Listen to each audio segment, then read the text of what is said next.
Tiago capítulo 5, versículo 17. Deus não tem privilegiados. Não tem mesmo privilegiados. E nós vamos ver isso com Tiago, que é depois de Hebreus, 5,17. Tiago, capítulo 5, versículo 17. Elias era um homem sujeito às mesmas paixões do que nós. Um homem que tinha hora estava no ápice da fé, na outra não estava. Momentos depois, você vê isso na frente. E ele diz assim: e orando, pediu que não chovesse. E por 3 anos e 6 meses não choveu sobre a terra. E orou outra vez, e o céu deu chuva, e a terra produziu o seu fruto. Onde eu quero chegar aqui nessa parte? O Elias era um homem comum. Nós vamos ver no primeiro livro de Reis, capítulo 17. Olha como é que é apresentado o Elias aqui, quando ele aparece na Bíblia. Fala dele. Então Elias, o tisbita, dos moradores de Gileade, não era da linhagem sacerdotal, da escola dos profetas, não. Era um dos moradores de Gileade. Disse a Acabe: vive o Senhor, Deus de Israel, perante cuja face estou, que nestes anos nem orvalho, nem chuva haverá, senão segundo a minha palavra. Então aqui parece que ele não orou. Não. O Tiago não nos enganou. Quando volta lá no Tiago ali, que eu pego com eles, para eles, lá no Tiago, Elias era um sujeito às mesmas paixões do que nós, e orando pediu que não chovesse. Antes de falar com Acabe, ele orou, irmão. Ele tinha uma vida de oração. Eu contei um caso muito importante, em alguns casos. Po Yong-Chul foi um pregador sul-coreano, faleceu recentemente. A igreja dele é uma igreja pequena, 800 mil membros, aproximadamente. Tem um irmão que jogou as Olimpíadas de 88, naquelas Olimpíadas, ele foi lá na igreja de Jaime, a igreja é grande lá, são 30 mil pessoas, 30 mil lugares, as pessoas fazem fila do lado de fora. E esse pregador, ele tinha uma vida de oração. Eu li alguns livros dele na mocidade, na minha mocidade da igreja, nós líamos alguns livros dele, li muito mais do que números, né, em quarta dimensão e outras mais. E ele falava sobre oração, era um homem de oração. Por exemplo, quando ele pregava no Japão, ele se dedicava um tempo maior à oração. Por quê? Porque ele sabia a oposição que ele teria naquela terra, naquele país ao Evangelho. É verdade. O Japão é um país milenar de tradições, né, religiosas, cultura religiosa. Ele sabia a oposição, então ele se preparava para pregar, não pregando por pregar. Kenneth Hagin é um outro pregador que já foi para a glória. Esse homem me surpreende quando ele fala que ele orava todos os dias, de 3 a 6 horas. Quer dizer, Deus não tem privilegiados, Deus tem homens que o buscam. Deixa aqui, eu vou voltar aqui. No livro de Jeremias, capítulo 29, no versículo 13, o Jeremias fala assim, Jeremias 29, 13. E buscar-me-eis, e me achareis, quando me buscardes de todo o vosso coração. Você não pode buscar de outro jeito. Como é que é de todo o coração? Às vezes na igreja você ora e é uma oração entre você e Deus. Aí você ora assim. Você ouviu alguma coisa? Também não é para ouvir, é com Deus que eu estou falando. É uma coisa entre eu e Deus. Então você precisa dessa coisa entre você e Deus, não só na igreja, mas principalmente na sua casa, no seu quarto. Quando você vê onde você tem sido, vamos dizer assim, fraco ou fragilizado, Deus, eu quero ser um homem de Deus de verdade, uma mulher de Deus de verdade. Não estou dizendo que seja o caso de alguém. Deus, meus olhos têm que ser santos. Deus, eu quero, você tem que ser sincero com você mesmo. Eu estava agora na oração, não sei se você estava ligado, na oração eu falei que você tem que aprender primeiro, entenda, a mudar para você mesmo, que você sabe que você mudou, você começa a se conhecer, você sabe que você não é mais você. Então, é o olhar, é o pensar. Você acha que Deus poderá estar andando com uma pessoa que está com a mente cheia de impureza, cheia de imoralidade? Não pode. Então você tem que buscar de todo o coração. Deus, eu quero mente pura, quero olhar puro, quero coração limpo. Deus, eu fui magoado, eu fui pisado, Deus, mas peço ao Senhor para limpar o meu coração. Oh Deus, eu sou muito nervoso, eu sou muito agitado, eu sou muito estúpido. Isso me muda. E você tem que saber primeiro, você tem que convencer a você mesmo que você mudou. E aí isso vai refletir na família, eles vão notar isso. Porque a música popular que diz, se de dia a gente briga e de noite a gente se ama, tem casal que briga de dia e noite e dorme separado. E o diabo então entrou no meio. Quer dizer, vai se aproveitando de maneira alguma. Não pode. Mas por quê? Porque às vezes ele é estúpido ou ela é estúpida. Mas às vezes porque a outra parte também não é paciente. Tem que ter paciência para mudar. Outro não consegue esquecer coisas, sabe? A pessoa fica sempre remoendo. Isso não é legal. Você tem que pedir, Deus, não posso ser dessa pessoa. Um pregador contou que, eu não lembro o nome do livro agora, são vários livros, né? E ele conta um episódio de uma experiência com Deus. A sogra, uma senhora, era da igreja, muito dedicada à igreja, e ela falou assim, pastor, eu não entendo uma coisa, o senhor conhece a mamãe e conhece a minha sogra. Mamãe é aquela mulher se eu marcar vigília, ela vai marcar uma ação social, ela participa, mas mamãe demora para ser abençoada. E o senhor conhece a minha sogra, não é falando mal dela não, você sabe que ela quase não vem na igreja, vem de vez em quando, falta muito, não é aquela pessoa assídua, dedicada. Mas ela é engraçado, eu noto que ela é constantemente mais abençoada ou recebe mais resposta nas orações. E Deus deu para ele a palavra do conhecimento, que no meio pentecostal é chamado divina revelação. E Deus revelou para ele, mostrou para ele assim, ó, a sua mãe, ela demora para perdoar, não é verdade? A sua sogra não. Logo ela perdoa e esquece. É isso mesmo, é isso aí, tá. Quer dizer, ali foi uma coisa fácil, Deus já deu uma revelação para ele. Você tem que se examinar se você também não é assim. Você perdoa fácil, mas esquece lentamente. Não demora, tem que mudar. Você tem que ver onde está. Então, buscar de todo coração, Deus me muda. Eu tenho que ter essa mudança. Isso vai acontecer com você, quando então buscar. E o Elias era esse homem que buscava a Deus, que queria a Deus, que desejava. O Davi falou um pouco mais no Salmo 34, no versículo 10. Isso aqui é a minha folha também. 34, 10. Os filhos dos leões necessitam e sofrem fome, mas aqueles que buscam ao Senhor de nada têm fome. Então, tem que buscar. Está faltando alguma coisa, tem que buscar. E de todo o coração, não esqueça. Mas vamos voltar no Elias, senão não chegamos no nosso ponto de hoje. Então Elias foi e falou para o Acabe. Ele disse assim, então Elias, o tisbita dos moradores de Gileade, disse a Acabe, Acabe era rei de Israel. Tão certo como vive o Senhor, cuja face estou, que nestes anos nem orvalho, nem chuva haverá, senão segundo a minha palavra. Eu comentei que o Elias, quando saiu, o rei deve ter dito, mandaram um maluco falar comigo. Imagina, eu chego em São Paulo, vou ao governador e digo, seu governador, não haverá chuva nem orvalho neste estado, senão segundo a minha palavra. Quando ele disse assim, mas quem deixou esse maluco falar comigo? Como é que não? Ele é Deus, por um acaso?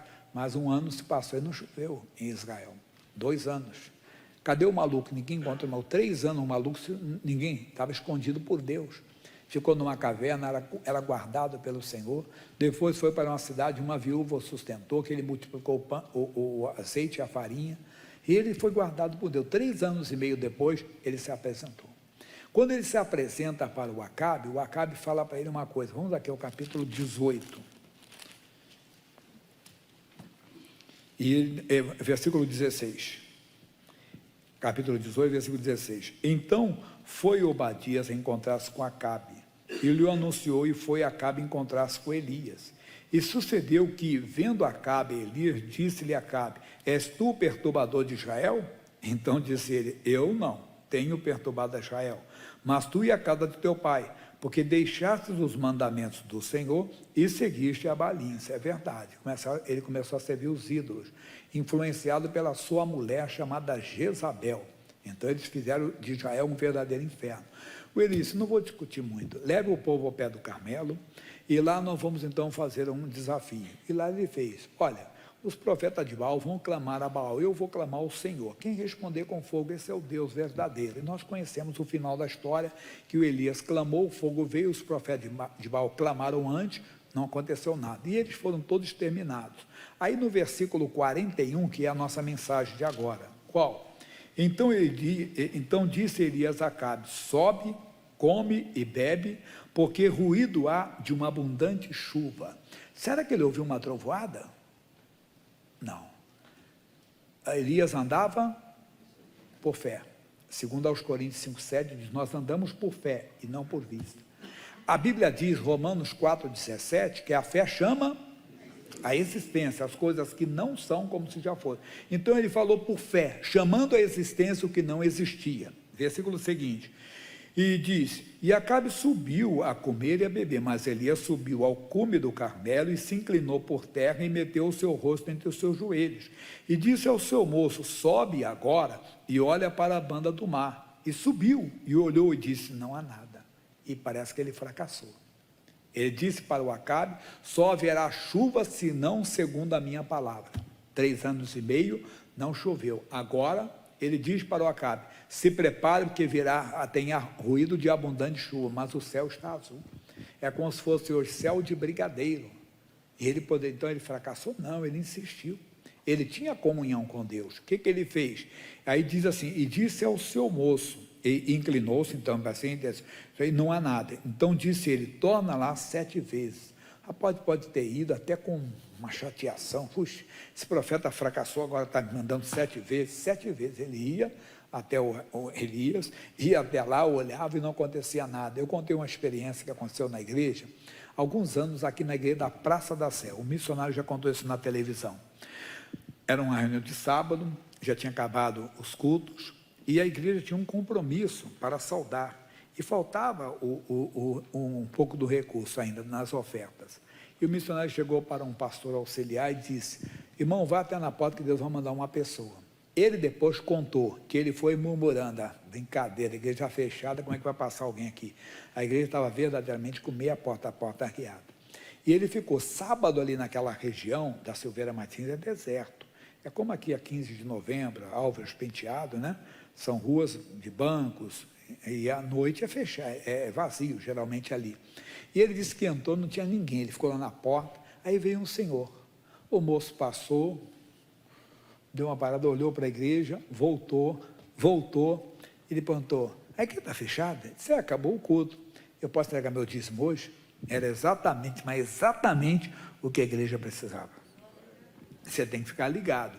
O Elias manda ele olhar, teve que ir 7 vezes, foi lá 7 vezes.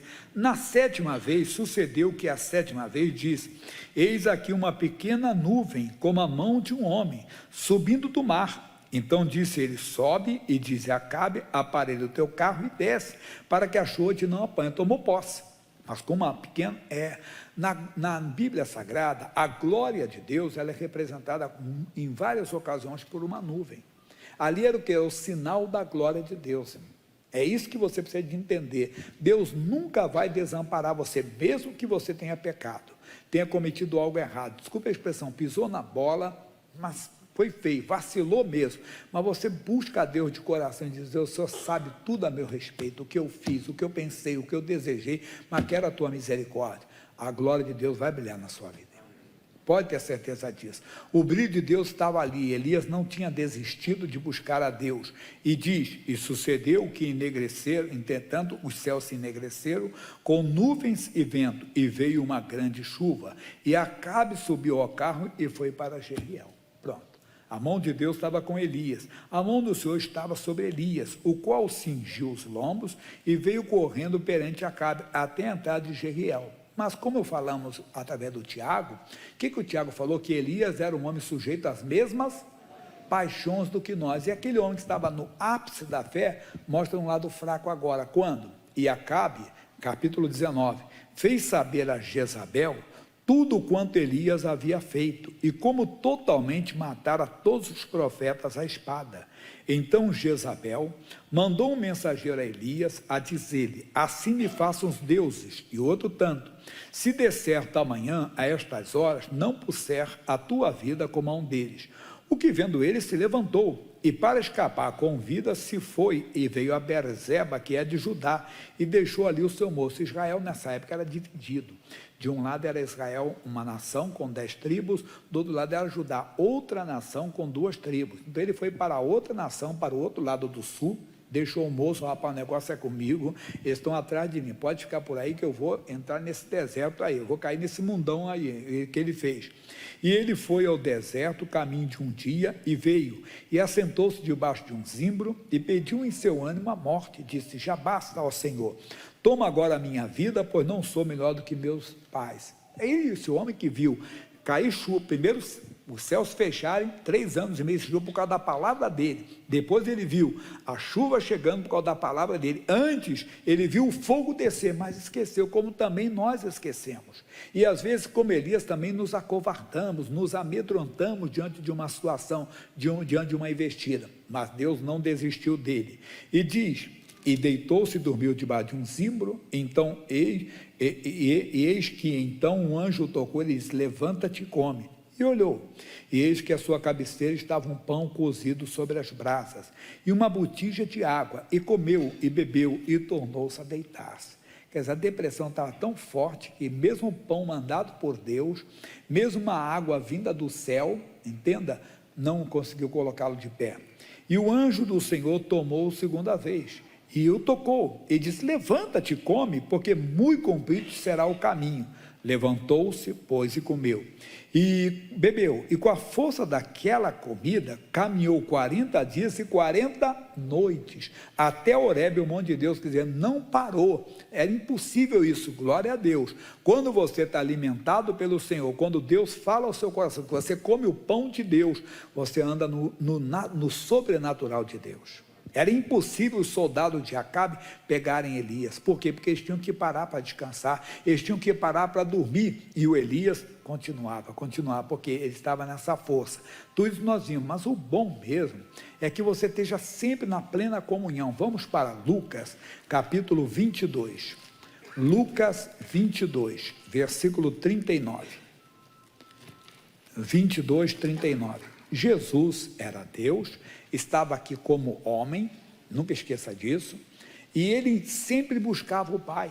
Não é para leitura agora, Mateus 14, ele multiplicou pães e peixes. O que ele fez para os seus discípulos? Vão na frente, vão para o outro lado, e foi para um lugar deserto, e lá orou. À tarde ainda estava ele orando, à tarde ainda estava ele buscando a presença de Deus. E aqui vai mostrar isso, 39. E saindo foi como costumava para o monte. Aprenda a ter o costume de orar, irmão. Ele não ia descansar, passear, que não seria errado, ele ia orar. Nós não temos esse costume. Nós temos que aprender a buscar a Deus de todo o nosso coração e nos manter em comunhão com Ele, e não esperar chegar uma luta, uma adversidade. E diz assim: os seus discípulos o seguiram. E quando chegou àquele lugar, disse-lhes: orai, para que não entreis em tentação. Nós não temos que esperar a tentação chegar, nós temos que estar em oração. Jesus se apartou deles, foi orar, mostrou o lado humano: se puderes, ó Deus, se quiseres, passa de mim esse cara, mas todavia não seja feita a minha vontade, mas a tua.